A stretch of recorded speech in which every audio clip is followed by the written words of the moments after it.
Well, I got 2 minutes into listening to S1300b, B1 that is. And of course it may be the case that, well, let's not dwell on the bad side. On the good side, in a country like India, where the problems are enormous, the population's enormous and so on, but the resources are enormous, the ones that are successful are, well, at least less despised if they are also generous. So a society that values generosity greatly, admires it and, upholds it, well, is going to reward the able rather less in total, except in as far as they gain the friendship and appreciation of those whom they help. And cooperation, of course. I mean, you don't bite the hand that feeds you in general. Not a good strategy for a happy life. If you have a state system that takes it off the rich, like it or not, from their point of view, and gives it to the poor hardly feel gratitude to the rich, because they know that, but for the grace of the state, they wouldn't be getting benefit. Do you see you don't have the same cohesion? I mean, it might be a better world than where there is no help, no subsidised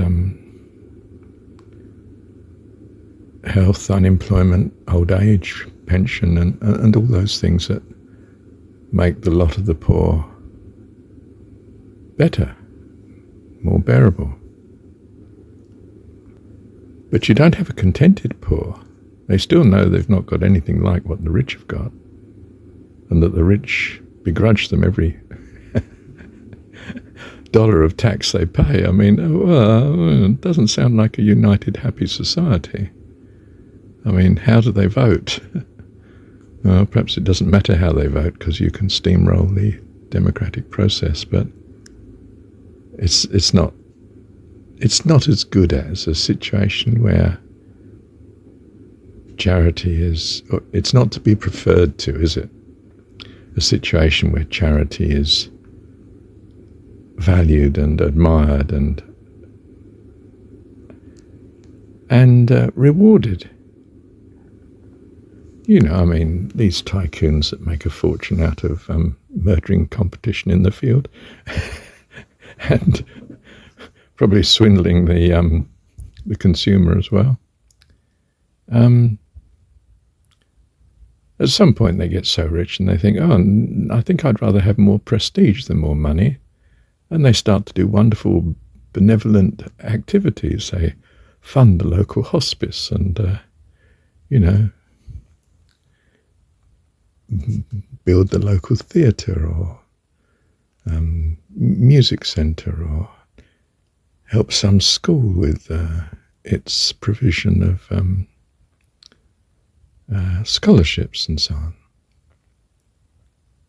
And everyone says, what a wonderful chap. And they're saying, in effect, we wish to reward a rich man who's generous compared to a rich man who's not.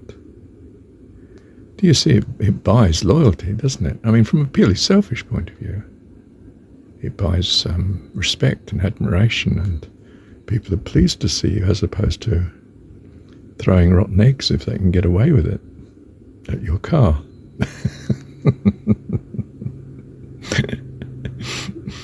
We're blessed with an extraordinary world in which self-interest, you see, can generate some very good behaviour. Or at least behaviour that's very beneficial to others, and unites and helps preserve a society and culture accordingly. Now, am I saying then we should get rid of all state benefits so that we can see if the rich are generous? Not sure if that's the best option. I think the poor might just go back to starving. And I don't want that. Why don't I want that? Well, I think it's because I've been benefited. And I have a view not that I deserve this benefit particularly, but that I have so much benefit, I want to help those that don't have it. Perhaps they didn't have the same chance as me to have these benefits. Do you see, affluence can breed compassion, and sometimes it doesn't. And perhaps we need to know what will encourage our rich to be compassionate. Probably not our hostility. I mean, you find the monarch wants to reward its close servants because they've been so loyal and actually have been a friend where the monarch had no friends. And sure, the servant was doing it out of self-interest, but perhaps not after a while.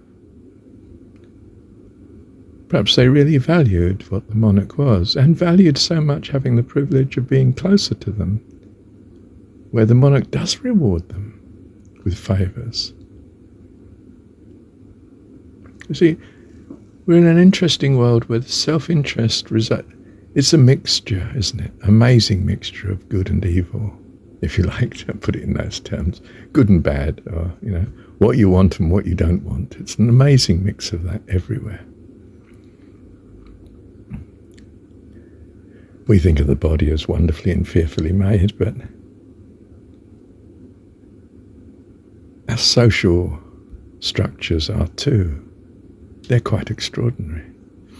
And when I was introduced to sociology at university, totally novel to me, but pointed out, socialization agencies of society, the school, and in many ways the workplace, in fact any organisation you belong to, even the marketplace, is a certain socialising type influence going on all the time.